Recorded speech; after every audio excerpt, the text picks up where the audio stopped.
নমস্কাৰ সৰু সৰু কিন্তু ভয় লগা কিছু ভৌতিক ঘটনালৈ প্ৰত্যেক দিনাখনৰ দৰে মই ঝৰ্ণা আহিছোঁ আপোনালোকৰ কাষলৈ আৰু আজি লৈ আহিছোঁ হাজোৰ পৰা অংকনা ডেকাই লিখি পঠিওৱা এক বৰ শিহৰণকাৰী অভিজ্ঞতা এই অভিজ্ঞতা আপোনালোকৰ আগত ব্যক্ত কৰাৰ আগতে অনুৰোধ কৰিছোঁ যদিহে আপুনি মোৰ ইউটিউব চেনেলটো এতিয়া সাবস্ক্ৰাইব কৰা নাই যদি বেয়া নাপায় সাবস্ক্ৰাইব কৰি থব ইনষ্টাগ্ৰামত থকা একাউণ্টটো ফলো কৰিবলৈ নাপাহৰিব আৰু ফেচবুকৰ পেজখনো যদি এতিয়ালৈকে ফলো কৰা নাই তাকো কৰি থব যাতে মোৰ ভিডিঅ'বোৰ অহাৰ লগে লগে আপোনালোকে এটা নটিফিকেশ্যন পায় এতিয়া পলম নকৰি আগবাঢ়ো অংকনাৰ অভিজ্ঞতা ফালে এই ঘটনা 2016 চনৰ জানুৱাৰী মাহৰ অংকনাহঁতৰ ঘৰ হাজোৰ এখন গাঁৱত তেওঁলোকৰ ঘৰত তেওঁৰ বায়েক ককায়েক তেওঁ মাক দেউতাক আৰু আইতাক থাকে মাক মানে সমাজৰ কাম কৰি ভাল পোৱা এগৰাকী মহিলা আৰু সমাজৰ সকলোৱে তেওঁৰ কথা শুনে তেওঁৰ কথা মানে জানুৱাৰী মাহত অসমত এটা বিশেষ মানে কামৰ কাৰণে মানুহ বৰ তৎপৰ হয় সেইটো হৈছে পিকনিক খোৱা আৰু সেই বছৰো প্ৰত্যেক বছৰৰ দৰে অংকনাৰ মাকে পিকনিকৰ দায়িত্ব লৈছিলে গাঁৱৰ মানুহ সকলোকে মিলাই তেওঁলোক পিকনিক খাব যাব আৰু জানুৱাৰী মাহৰ 4 তাৰিখে তেওঁলোকে এখন সৰুকৈ সভা পাতিলে সকলোকে মাতিলে যোন ইচ্ছুক পিকনিক খাবলৈ সকলো আহিলে আৰু এটা দিন ধাৰ্য কৰা হ'ল আৰু পিকনিকৰ স্থানো মানে ধাৰ্য কৰা হ'ল সকলোখিনি দায়িত্ব অংকনাৰ মাকে লৈছে আৰু 2-4 জনক লগত লৈছে কোনোবাই যদি মাছৰ দায়িত্ব লৈছে কোনোবাই গাড়ী ভাড়া কৰাৰ দায়িত্ব লৈছে কোনোবাই সাউণ্ড সিস্টেমৰ দায়িত্ব লৈছে গতিকে সকলোখিনি তদাৰক অংকনাৰ মাকে কৰিব আৰু সকলো প্ল্যানিং কৰি মেলি তেওঁলোকৰ পিকনিকৰ দিন ঠিৰাং কৰা হ'ল অংকনাৰ মোমায়েকৰ এজনী ছোৱালী আছে তেওঁ বয়স অংকনাৰ বয়সৰ লগত একে সেয়েহে তাই পিকনিকৰ কথা ওলাওতে মোমায়েকৰ ঘৰলৈ ফোন কৰি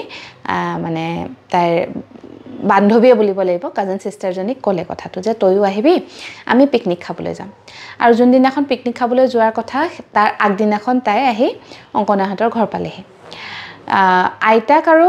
ককায়েকৰ বাহিৰে অংকনাহঁতৰ সকলোবোৰ পিকনিকলৈ ওলাল মাক দেউতাক বায়েক তাই আৰু মোমায়েকৰ জি ৰাতিপুৱা 3 মান বজাতে সকলো উঠিছে আৰু মাকৰ যেহেতু সব দায়িত্ব তেওঁলৈ 3:15 মানত ফোন আহিলেই যে বাছ আহি পালেহি বাইদেউ জলদি আহক বস্তুখিনি উঠাব লাগে গাড়ীত আৰু আমি 4:30 মান বজাৰ লগে লগে আমি মানে ওলাই যাম পিকনিকলৈ বুলি সেয়ে অংকনাৰ মাকে মানে অংকনা বায়েক আৰু তাই কাজিন সিস্টাৰজনীলৈ নৰৈ অকলে গুচি গ'লগে আৰু তেওঁলোকৰ ঘৰৰ পৰা যেটুকুৰ ঠাইত বাছখন আহিব তেওঁলোকৰ মানে গাঁৱৰ এটা তিনিআলি আছে নামঘৰ আছে নামঘৰৰ ওচৰতে বাছখন ৰব সকলো মানুহ আহি তাতে বাছত উঠিব অংকনাৰ মাক গ'ল দেউতাকো ৰেডি হৈছে কিন্তু গোটেই দিনটোৰ কাৰণে যেহেতু তেওঁলোক ওলাই যাব সেয়েহে দেউতাকে কাম বনবোৰ মানে অংকনা ককায়েকক বুজাইছে আইতাকো আছে সকলো উঠিলে ঘৰত কিন্তু সকলোকে বস্তুখিনি মানে গটাই থৈ দিনটোৰ কাৰণে ওলাই যাব অংকনাৰ বায়েক আৰু মোমায়েকৰ জীয়েক তেওঁলোকো ৰেডি হ'ল দেউতাকলে ৰবৰ এতিয়া ধৈৰ্য নাই মানে তেওঁলোকৰ কথা হ'ল আমি যেহেতু ৰেডি হলো যাও বাছত উঠুংগে ভাল সিটটো আমি গোটেইকেজনীয়ে লৈ লংগে দেউতাকেও তেতিয়া ক'লে ঠিক আছে যা মই গৈ আছো 4:30টাতে যাব এতিয়াও সময় আছে সেই বুলি ক'লত অংকনা বায়েক আৰু মোমায়েকৰ জীয়েক তিনিওজনী পদুলিমুখলৈ ওলাই আহিলে তেওঁলোকৰ ঘৰৰ আকৌ পদুলিমুখটোৰ পৰা দুয়োপাৰে অলপ দূৰলৈকে মানুহ নাই আৰু সন্মুখত এখন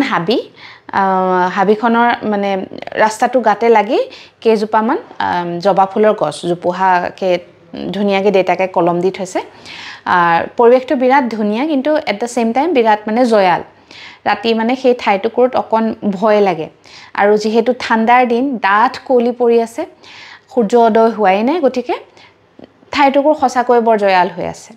তাৰপিছত তিনিওজনী ওলাইটো আহিলে ঘৰৰ পৰা পদুলি মুখৰ পৰা মানে আগুৱাই যাবলৈ হাহ কৰা নাই ভাবিছে গাঁৱৰ কোনোবা মানুহ আহক আমি এখিনতে ৰৈ থাকো আহিলেই লগতে মানে খোজ লম আৰু সেই বুলি অলপ দেৰি ৰোৱাৰ পিছত তেওঁলোকে দেখিছে মানে সোঁফালৰ পৰা তেওঁলোক বাওঁফালে যাব লাগিব পদুলি মুখৰ পৰা বাওঁফালে যাব লাগিব সোঁফালৰ পৰা কোনোবা যেন আহি আছে অংকনাই তেতিয়া বায়েককে আৰু মোমায়েকৰ জীয়েককে কৈছে ৰ কোনোবা আহিছে ইহঁতৰ লগতে আমি যাম তেওঁলোক মানে খাটাং যে এয়া পিকনিকলৈ যোৱা মানুহে আহি আছে তাৰপিছত অলপ দূৰ মানে যেহেতু ডাঠ কুঁৱলী তথাপিতো তেওঁলোকে মোবাইলৰ ফ্ল্যাশ লাইট কিটা জ্বলাই থৈছে আৰু তাৰ পৰা দেখিছে যে কোনোবা আহিছে মতা মানুহ নে মাইকী মানুহ ধৰিব পৰা নাই বগা সাজেজো কিন্তু পিন্ধি অহাটো স্পষ্ট দেখিছে কুঁৱলীৰ মাজতে যেন বগা এটা পোহৰ তেওঁলোকৰ ফালে আহি আছে তেওঁলোক প্ৰায় 2-3 মিনিট মান ৰল কিন্তু সেই বস্তুটো মানুহ নে কি তেওঁলোকে ধৰিবই পৰা নাই ওচৰ চাপি অহা নাই একে জেগাতে যেন খোজকাঢ়ি কিন্তু খোজকঢ়াৰ অনুভৱটো তেওঁলোকে কৰিছে খোজকাঢ়ি কাঢ়ি কিন্তু ওচৰ পোৱাহি নাই একে জেগাতে যেন থিয় হৈ আছে অংকনাৰ মানে চটফটনি উঠিছে এনেও যাবলৈ দৌৰা-দৌৰি লাগিছে তাই তেতিয়া দুখোজ আগুৱাই গ'ল বাইকতে কৈছে ৰচোন নাযাবি কোন ঠিক নাই তাই কৈছে গাঁৱৰে কোনোবা হ'ব কোন নহ'ব সেই বুলি তাই অকণ আগুৱাই গ'ল আগুৱাই গৈ তাই মানে সোঁহাতলৈ আগুৱাই গ'ল মানুহজনৰ ওচৰ পাইছেগৈ আৰু ওচৰ পোৱাৰ লগে লগে তাই চকুৰ আগতে মানুহজন অদৃশ্য হৈ গ'ল মানে তাই ঠিক মুখখন দেখিব আৰু কোন হয় ধৰিব পাৰিব আৰু দেখিছে আৰু তেনেদৰে চাওঁতে চকুৰ আগতে বস্তুটো নাইকিয়া হৈ গ'ল সেই যে নাইকিয়া হ'ল অংকনাৰ বায়েক আৰু মোমাইকৰ জীয়েকেও দূৰৰ পৰা দেখি আছে পদূলি মুখৰ পৰা তেওঁলোকে টৰ্চ লাইট মাৰিয়ে থৈছে মোবাইলৰ বস্তুটো যে নাইকিয়া হৈ গ'ল তাহাঁত দুজনীয়ে অংকনালৈ নৰল ভয়তে একদম চিধাই ঘৰৰ ভিতৰলৈ সোমাইছে দৌৰিছে অংকনাই তাৰপিছত ভয়ত চিঞৰি তাইও যিমান পাৰে সিমান খৰকৈ দৌৰি ঘৰৰ ভিতৰ সোমাইছে দেউতাকে তাহাঁতৰ চিঞৰ শুনি ওলাই আহি সুধিছে কি হ'ল কিয় চিঞৰিছ তহঁতে কাষৰ ঘৰৰ খুৰাক এজন তেওঁ পিকনিকলৈ যাব তেওঁ ৰেডি হৈ আছিলে তেওঁ তাহাঁতৰ চিঞৰ শুনি দৌৰা ধাপৰাকে আহিছে তাহাঁতৰ ওচৰলৈ কি হ'ল কিবা অঘটন ঘটিলে নেকি তেতিয়া তাহাঁতে সেই কথাটো ক'লে যে কাৰোবাক দেখিছিলে সি চকুৰ আগতে নাইকিয়া হৈ গ'ল দেউতাকে তেতিয়া কৈছে তহঁতৰ ভ্ৰম এইটো হ'বই নোৱাৰে আৰু ৰাতিপুৱা হ'লেই আৰু কোন ওলাবলৈ আছে কিন্তু মানে যিজন খুৰাক তেওঁ লৰ মাৰি আহিছিলে তাহাঁতৰ চিঞৰ শুনি তেওঁ কিন্তু বাৰে বাৰে কৈছে যে তহঁত কিজনী কেলে ওলাই গৈছিলি আন্ধাৰখন দেউতাৰ লগত গ'লে তহঁতৰ কি হয় সেই বুলি মানে গালি পৰাত লাগিছে এতিয়া তাহাঁত পিকনিকলৈ যাব নে নাযায় ভয়ত মানে তিনিওজনীয়ে মানে ৰাউচিজুৰি কান্দিছে তাৰপিছত অলপ দেৰি আইতাকেও সান্তনা দিলে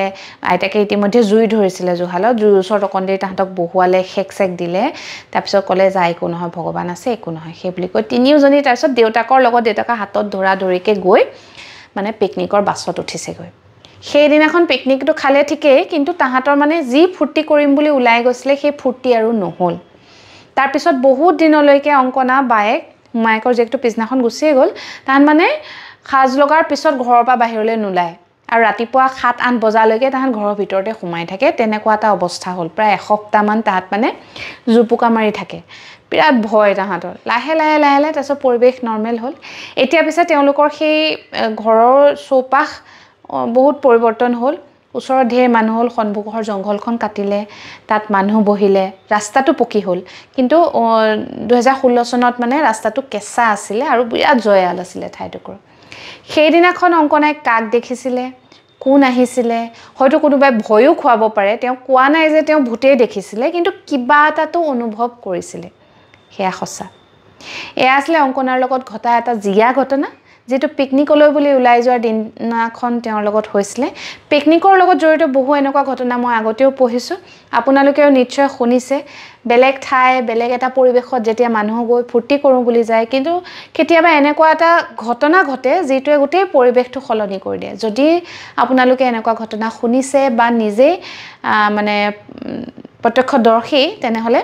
জনাবৰ কাৰণে এই ভিডিওটো তলতে কমেন্ট কৰিব লগতে আপোনাৰ যদি কিবা অভিজ্ঞতা আছে যেটো আপুনি মোৰ লগত শেয়াৰ কৰিব বিচাৰে তেনেহলে মোৰ মেসেঞ্জাৰত গৈ এটা মেসেজ কৰিব আজি মই এতিয়া এপ্ৰিল মাহৰ অভিজ্ঞতা পঢ়ি আছো গতিকে এপ্ৰিলৰ অভিজ্ঞতাবোৰ পঢ়োতে এজন ভাইটিৰ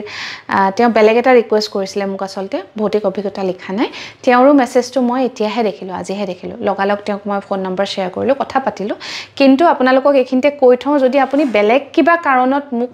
যোগাযোগ কৰিব বিচাৰিছে মোৰ মেসেঞ্জাৰত মেসেজ দিছে তেনেহলে অনুৰোধ কৰিম যোন দিনাখন দিছে সেই দিনাখনৰ ভিডিওৰ তলতে যাতে আপুনি কমেন্টত লিখি থয় যে ঝৰ্ণাবা আপোনাৰ লগত কথা এটা পাতিব বিচাৰিছো মেসেঞ্জাৰত এবাৰ মোৰ মেসেজটো খুলি চাব নহলে কি হয় মই মেসেঞ্জাৰত মানে অকল ভৌতিক অভিজ্ঞতা পঢ়িবৰ কাৰণেহে সোমাও আৰু এতিয়া এপ্ৰিল মাহৰ পঢ়ি আছো যদি আপুনি এটা নৱেম্বৰত মোক বেলেগ কিবা এটা কথা ক'বৰ কাৰণে মেসেজ কৰিছে তেনেহলে মই গৈ কেতিয়া পঢ়িমগে তাৰ কোনো ঠিক নাই হেহে অনুৰোধ কৰিছো যদি ভৌতিক অভিজ্ঞতাৰ বাহিৰে কিবা ক'ব বিচাৰে তেনেহলে মোৰ ভিডিওটো তলতে কমেন্ট কৰি থব যে আপোনালৈ কিবা এটা মেসেজ দিছো পঢ়িব লগতে সকলোৱে অভিজ্ঞতা শেয়াৰ কৰক মই পঢ়িম কিন্তু পঢ়োতে অলপ পলম হ'ব তাৰ বাবে মই ক্ষমা প্ৰাৰ্থী এই হিতান এক মনোৰঞ্জনৰ হিতান ইয়াক তেনেদৰে লবলৈ অনুৰোধ কৰিলো আৰু প্ৰত্যেক দিনাখনৰ দৰে আজিও এবাৰ অনুৰোধ কৰিছো আপোনালোকে দৈনন্দিন জীৱনত আমি আগবাঢ়ি যাবই লাগিব তথাপিতো যেতিয়ালৈকে আমি জুবিন দাৰ মৃত্যুৰ উচিত ন্যায় নাপাওঁ তেওঁৰ মৃত্যুৰ কাৰণ আমি গম নাপাওঁ তেতিয়ালৈকে যাতে আমি সকলোৱে লিখি যাওঁ জাষ্টিস ফৰ জুবিন গাৰ্গ কাৰণ আমি সাধাৰণ মানুহবোৰে ইয়াৰ বাহিৰে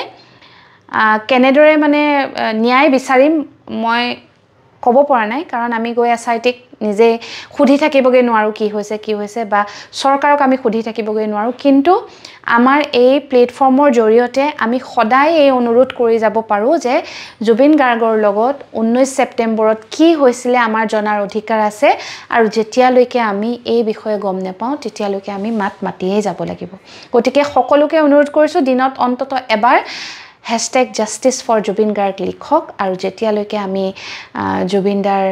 মৃত্যুৰ উচিত তদন্তৰ উচিত মানে ন্যায় আৰু দোষীসকলৰ উচিত শাস্তিৰ বিষয়ে গম নাপাওঁ তেতিয়ালৈকে এই অনলাইন আন্দোলন এনেদৰে চলি যাব জয় জুবিন দা শুভৰাত্ৰি